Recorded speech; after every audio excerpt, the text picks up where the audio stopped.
No, snoring does not mean that you have obstructive sleep apnea.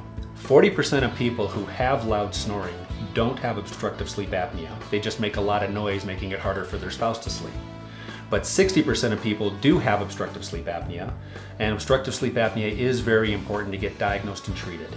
At the Sleep Institute, we do home sleep studies for free, and they're just as accurate as the in-lab sleep studies.